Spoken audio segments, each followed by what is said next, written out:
Wide receivers get all the love in Dynasty, but what about running backs? You need some elite running backs, as you saw this year. We're going to go through the top 10 RBs as of right now. As always, Dynasty values are going to change, especially once we get to free agency, the NFL draft, etc., etc. But now that we are entering the offseason, we're going to look at our top 10 running backs, and they're not exactly the same. Although number one is, right now, we both have Bijan Robinson as the top guy here. I don't think a lot of explanation is needed, but Chris, why is he the obvious number one? He's still young. He doesn't have a lot of wear and tear, and he's an absolute stud running back in real life and in fantasy. If you have Bijan Robinson, just give yourself a little fist bump because, yeah, you're loving life with Bijan. Yeah, I mean, things really should only get better in that offense. Now, at the number two spot, we already have a pretty significant difference.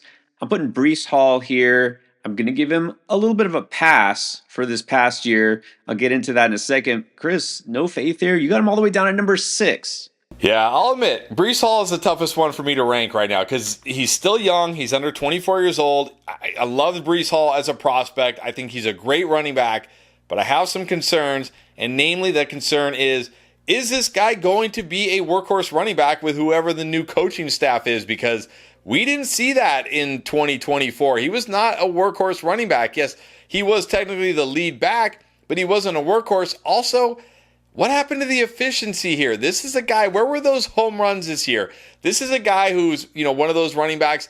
He's not like a Derrick Henry. He's not going to pick up 4 or 5 plus yards every time he touches the ball. He's going to get you a yard, 2 yards, maybe lose a yard. But then he's going to go for 20, 30, 40, 50 yards, and it's going to be okay.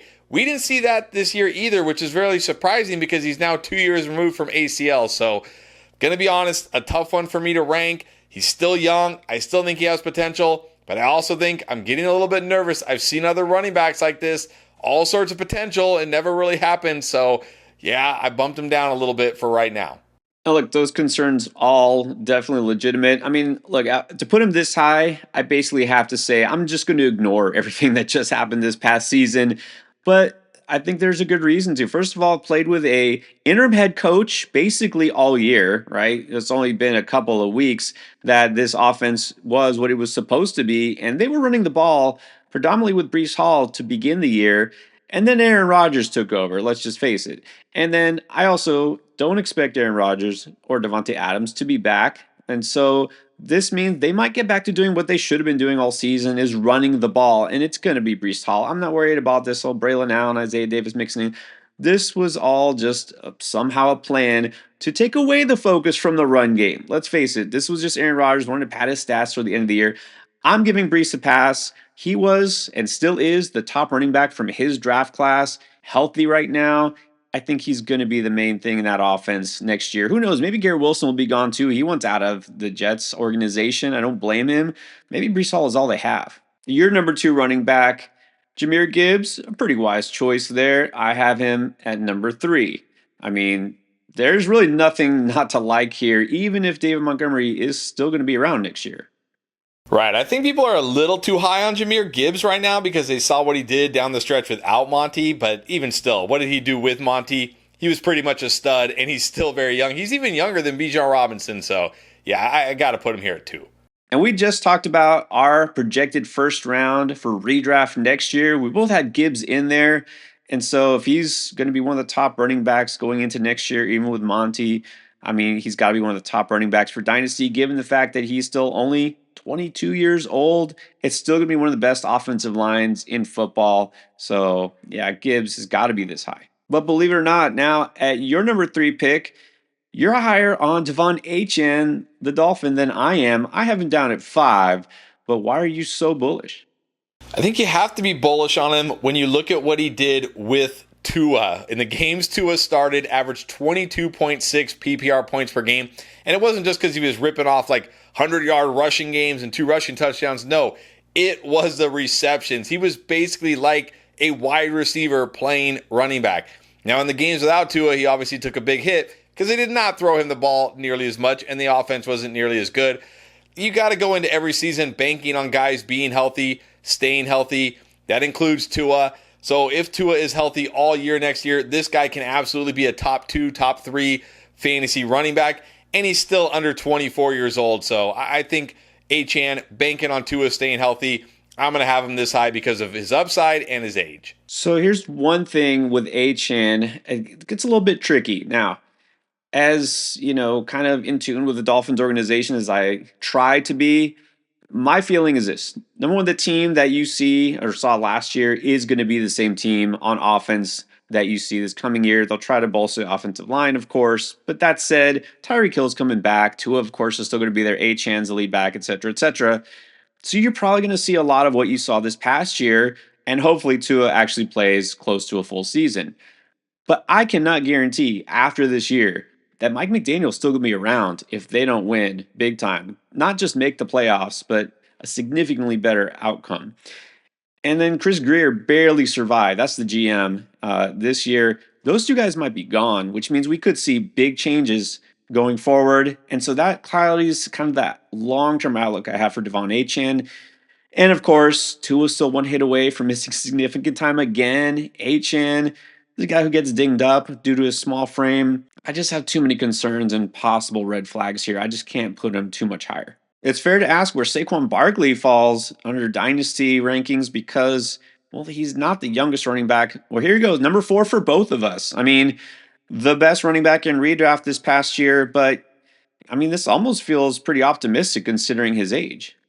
Right, but we've seen guys, like Alvin Kamara, Derrick Henry from this class, maybe not Christian McCaffrey because he did get banged up this year, but we've seen him still be productive, and Saquon Barkley is a freak of nature when it comes to running back, so I can't put him as high as those other guys because, yeah, they have a significant age advantage over him, but he should still give you at least 2 to 3 more elite years. Yeah, and I'm never going to be that guy who just prioritizes age over production. We've seen so many running backs, veteran running backs this year, just go off and defy the rules that we thought were in place about older running backs. So I'll still take a win now guy anytime I can get him. At number 5, you're going with Kyren Williams. This is pretty much a yearly ritual. I'm lower on Kyren Williams than most people. I guess I should stop doubting him at some point. You still think Kyron's just going to keep chugging along? I do. He's still under 25 years old. He's the clear workhorse running back here. No one is taking touches from him. Look, there's always injury concerns with him, but he didn't get hurt this year, so or at least not significantly to where he missed any significant games for you. In fact, I don't even think he missed a game this year, if I recall. So he's the workhorse running back in this Rams offense. He catches passes. He's got tremendous touchdown upside, and again, he's still under 25 years old. I don't think I could put him lower than this. Well, and I will say I'm done doubting Kyren. I'm sure if he's healthy, he's still the guy. Blake Corum basically was a non-factor. Sean McVay obviously knows what he's doing. So it's not really anything against Kyren anymore. It's just I'm a little bit more optimistic on a couple of other running backs. Now at number 6, I'm going with Jonathan Taylor. You're following suit not too long after that with Jonathan Taylor at number 7. It's kind of hard to know what to make of Jonathan Taylor because is Anthony Richardson still the quarterback next year? What's going to happen with this offense? Yeah, true. We don't know, but I don't think it really matters. I think Jonathan Taylor has proven that he's an elite running back, week in and week out. I wish he caught more passes. That's probably what keeps him down here, but he's still only 26 years old. He should still give you at least 2 to 3 more very good years. He's always got touchdown upside with Richardson, without, so I think JT just banking on the talent here. Exactly. That's usually the big tiebreaker is the talent. I mean, he's proven he's an elite running back. I mean, I hope they figure out that quarterback situation somehow. I'm not sure what they're going to do. They're kind of stuck here. But look, JT is going to be still, I think, the main focal point of that offense as well because he's the best thing they got. And while you have JT at 7, I'm going with very impressive rookie Bucky Irving of the Bucks. You have him not too much later down here at number 9. So what's the deal with Bucky Irving? Do you think he's not just going to continue to get better as he gets more confidence and maybe the coaching staff has more confidence in him? No, I think he's just going to continue to get better. He should. He's under 23 years old. He's actually the youngest guy. Well, we're going to talk about somebody after the top 10. Sneak peek there for you. A little spoiler, I guess, foreshadowing. But of the top 10 guys we're going to talk about, he's the youngest of all of them, and he was fantastic this year. And the Bucs, who were notorious for having a terrible run game, had one of the best run games this year. My worry with Bucky Irving is just do they ever truly give him the keys? Like, Rachaad White probably going to always be somewhat involved. And if it's not Rachaad White, maybe, a couple years from now, it might be somebody else. So I don't know. Maybe it's just me being too low on Bucky Irving, the prospect, which, look, I get caught up in that. Like, he's not the prospect that Bijan Robinson or Breece Hall or Saquon Barkley or these guys are, but sometimes that doesn't matter. I mean, take a look at Kyron Williams. He's certainly not the prospect of those guys. So maybe if this time next year I'm going to have Bucky in the top 5, but I think right now just a little apprehension about what his actual role will be in 2025. Going to keep him just inside the top 10 for me. Yeah, and I mean that's all a fair point. I don't know if I'll ever really put him up there in that same kind of echelon as guys like Bijan and Brees. But I will say it kind of make me feel better that down the stretch they did involve him more as a receiver. We even saw him in that wild card game catch a touchdown, and it's just so good. I mean, he breaks off chunks of runs, 5.4 yards per carry as a rookie, and he did even miss some time, getting banged up with little injuries here and there. I mean, he really should and could be a workhorse in another offense. So I know Rachaad White's still going to be there to spell him, but if anything, maybe that just keeps him fresh. But yeah, I think this is about right where he belongs. Not top 5, but definitely top 10. At number 8, total agreement here. We got Josh Jacobs, a guy who, again, just doesn't matter what team, doesn't matter how old, how many carries. He just keeps producing. He seems to be getting better with age, too. Is he like Derrick Henry 2.0? He might be, but it's crazy to think he's not even 27 years old yet. It feels like he's up there with like the Mixons and the Kamaras, but he's really not. And man, we saw in this Packers offense, he pretty much was the offense. Look, he might not score as many touchdowns next year. It's hard to score that many touchdowns, but like I said, he's the workhorse here. He pretty much is the offense. I'm not worried about Marshawn Lloyd, who couldn't even get on the field this year. Emmanuel Wilson. I'm not worried about any of these guys. It's going to be Jacobs' backfield. If he was like younger, he'd probably be higher, but he's still in his prime. Yeah, Marshawn Lloyd, another rookie running back I thought might make some sort of impact. And, well, he couldn't even get on the field because he was hurt. But it just doesn't matter. Yeah, I can't doubt Josh Jacobs anymore. I mean, this guy just will not stop scoring touchdowns. And in that offense, he's still an elite RB.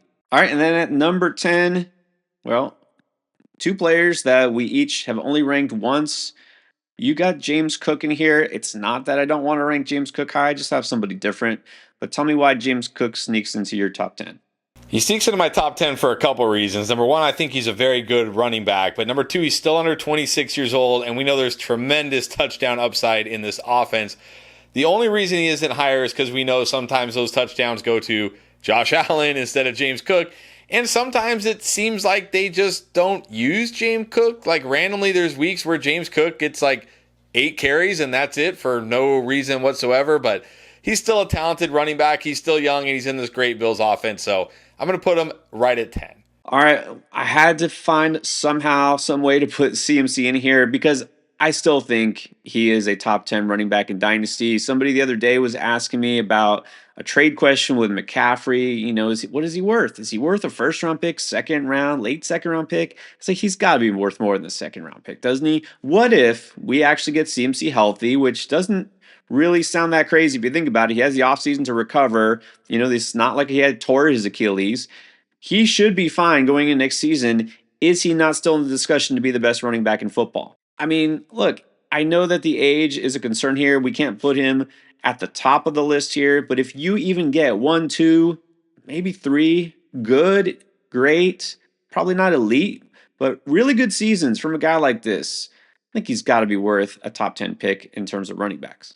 And so now a lot of you are wondering, what about the rookies? And what about the obvious number 1 running back heading into this year's draft, Ashton Gianti of Boise State? Why is he not on the top 10 list? I mean, I just think there's too much at stake here with the NFL draft, with landing spot. I mean, it's just too many variables. I don't even know where I would rank him if I did. Right. It's all about landing spot. We've seen that with running backs. I mean, look at Bijan Robinson a couple of years ago. We thought, oh, Falcons, this guy is too good. He's going to, they're not going to be able to keep him off the field, and they kept him off the field. Even Jahmyr Gibbs as a rookie, didn't dominate. Rookies don't necessarily dominate right away, but I will say, if he goes to a spot where there is really no competition, like let's say Dallas drafts him this year, I might put him in the top 10, but it would have to be a spot where there is really no competition. It matters probably more for running back than any other position. And so after the NFL draft, of course, we'll break down everything rookie related, and then we'll see where he falls. Those are our 10 best running backs for Dynasty. Who are the 10 best picks if you're doing a startup draft? Maybe you're trying Dynasty for the first time. You definitely want to know how to kick off your draft the right way. Well, you can check this video out.